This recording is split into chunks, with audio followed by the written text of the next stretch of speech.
boarding pipe.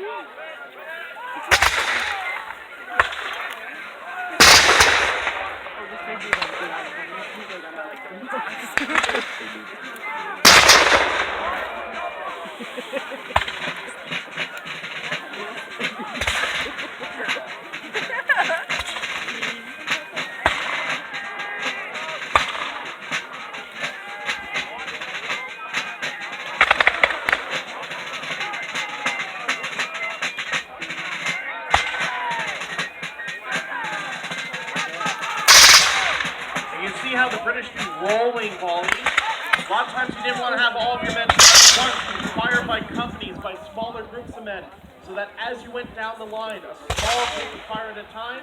By the time you get to the end, the first group can start firing. You essentially turn hundreds of men into a machine gun, pouring lead down at the enemy.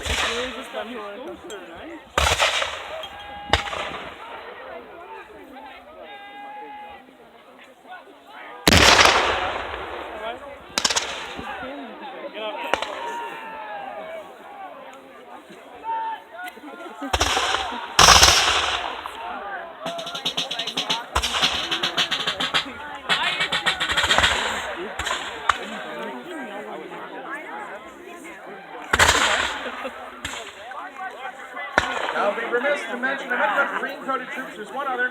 If you look at behind the British main line, there's an officer in a green uniform with white trousers. The 60th Royal American Regiment, which served over here. And like all good American regiments in British service, was made up entirely of Germans.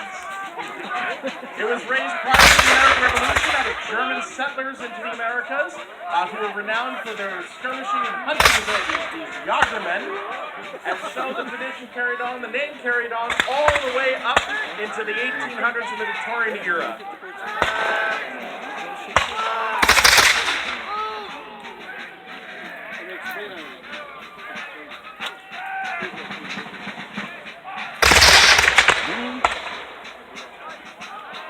So you can see the Americans along the walls in their various uniforms trying to pepper away. One of the things that made the British a little cocky towards the Americans sometimes is due to supply issues, they had a myriad of different uniforms that they were wearing. There were men that would come into battle in white canvas, some of them wearing black, some in green, some brown, some in the proper blue, and it led the British to kind of look at them with disdain. But that disdain was pretty much gone by 1814.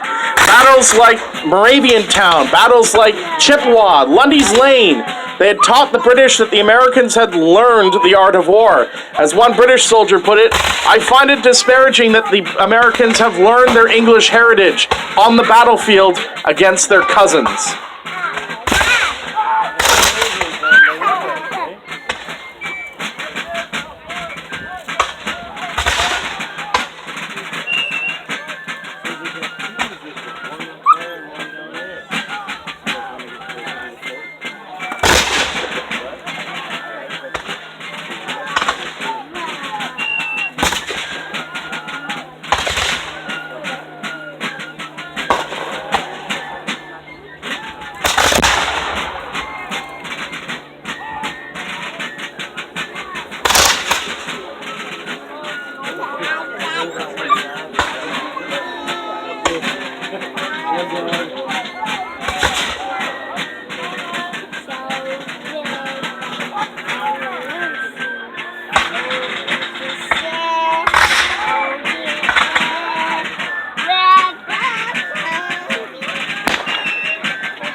Now, when the British were preparing their charges against the American positions, the ditches today are not what they would have looked like 200 plus years ago during the assault. In the center of the ditch would have been a wooden palisade, a sharpened wooden picket fence, essentially, angled outward, so as if you jumped in, you're going to impale yourself. Sharpened stakes up and down the sides, and the base of the ditch would have been the fort dump and fort sewer. So that mess is waiting for you as you go charging through. Now, just a reminder, as we're getting to the real excitement again, if you are enjoying what you're seeing and you'd like to contribute, remember, our 4 very attractive and 1 ugly person are walking around with their Support the Fort buckets. Excellent opportunity for you to show that you're enjoying what you're seeing. Even if you got pennies, they're still legal tender. Many pennies will make a pound.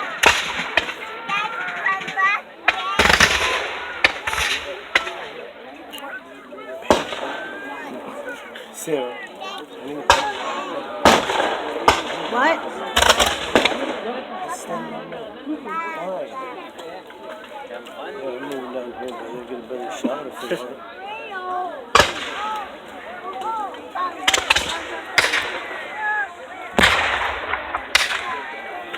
You're taller, so go above me. Not that.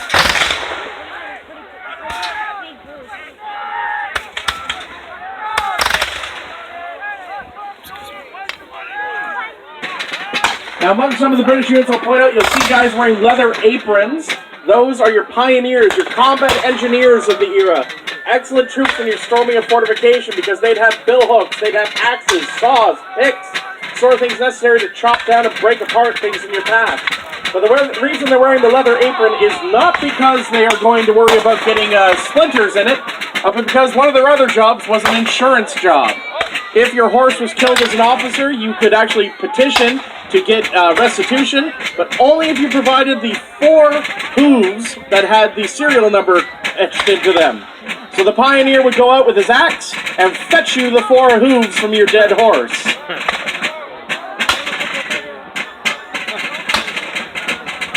For any kids in the crowd, the horse was fine. Now, you notice there are some yellow jackets out there. I had a gentleman ask me about that. That's another corps of musicians. So we have 2 fifers and drums that are in yellow, one a buff, one of a bright. We have some white, and of course we have the fife and drums in green right here. Every regiment had its own musical corps of the fifes and drums. And so the British are pushing forward. You see them. They're at port arms, some of the units. That's what you do just before you charge. So it looks like they're getting pretty antsy.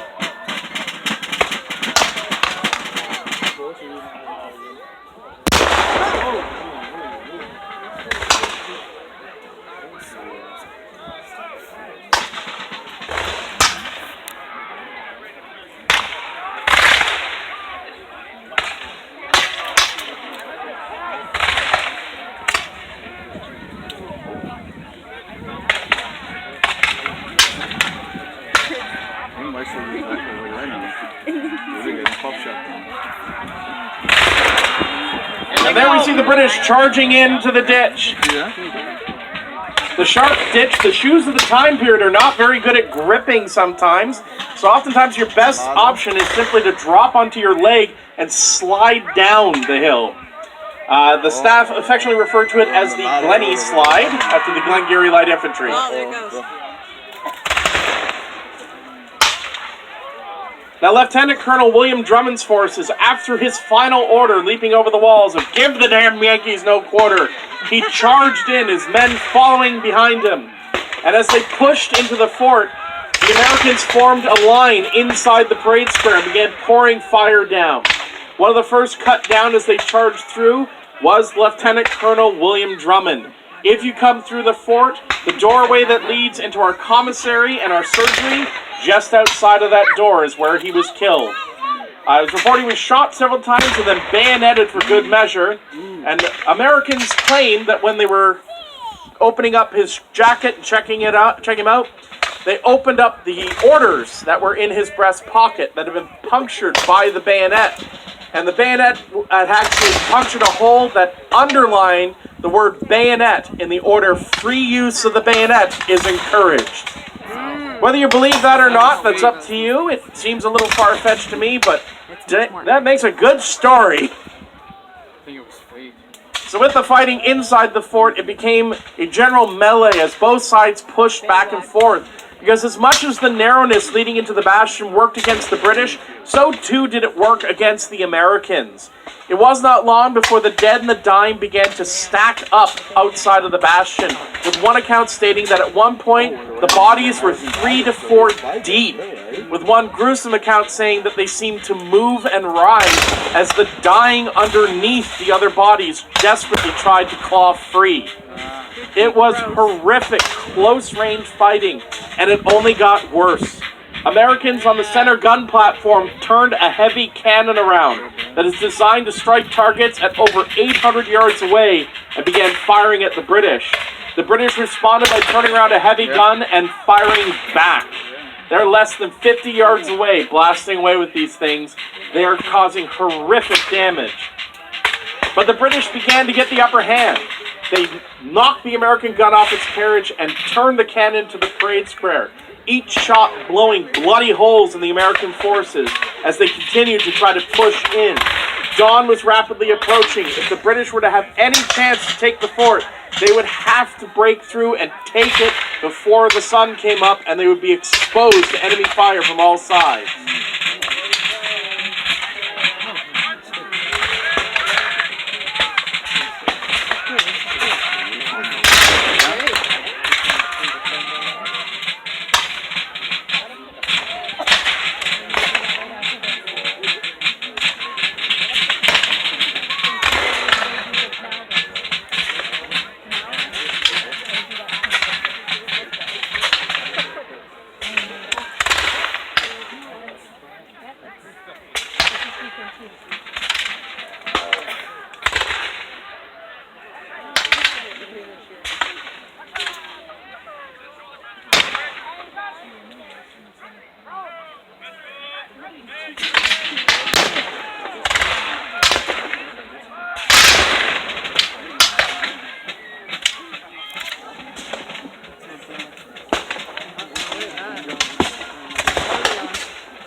It was during the assault, just before dawn, when disaster struck upon the British forces. To this day, it's unknown what set it off, but underneath the feet of the British in the bastion was a powder magazine. A spark got in, and hundreds of pounds of gunpowder exploded. The explosion was recorded as a 300-foot-high tower of flame, carrying with it earth, timber, iron, and flesh. The entire bastion was destroyed. A third of the building next to it was demolished. Buffalo was said to be lit up as if it were daylight, and the glow was seen as far away as Fort George in Niagara-on-the-Lake. The British, fearing the enemy had mined the fort and more traps lay in store, retreated in disarray back to their lines. In that explosion, it is estimated as many as 200 to 300 men were killed. Not just in the initial explosion, but as debris rained down across the field, crushing men in both forces. As well as many British were killed when they were flung from the walls and landed upon the bayonets of the men below. It is with that somber information that we draw to a conclusion with our reenactment, but it is tradition amongst the reenactors that we remember that as much as this is a hobby, as much as it's education, as much as this is entertainment, this is a battlefield. We are standing on the exact ground that this fighting took place on over 200 years ago. Men fought, men died wearing uniforms very similar to what you see out here. And it is our tradition amongst the community to play a lament in honor of those who came here and served those many years ago, be they British, Canadian, American, or Indigenous. So we ask you during the playing of the lament, please remove your caps and please observe silence during the playing.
Ladies and gentlemen, a round of applause for all of the reenactors who came out here. As much as our sponsors, Berkshire Lumber, The Mill, Canadian Portable Services, McDonald's, and you folks coming out are excellent. To be honest, none of this could happen without these folks who invest so much time, so much energy, so many resources into putting together their impressions. It is truly remarkable. But ladies and gentlemen, the evening is not done. Remember, the After the Battle tours are taking place. If you would like to purchase admission, make your way to the Welcome Center. And if you head inside, they'll be selling tickets, and they'll be getting underway with those in not too long of a time. It is something not to be missed. It's my favorite part, and I should know I've been here for a long time. On that, ladies and gentlemen, enjoy the rest of your day at Fort Erie. Don't forget, we're here tomorrow with a battle at 1 p.m. Other than that, enjoy the rest of your day at the Siege of Fort Erie.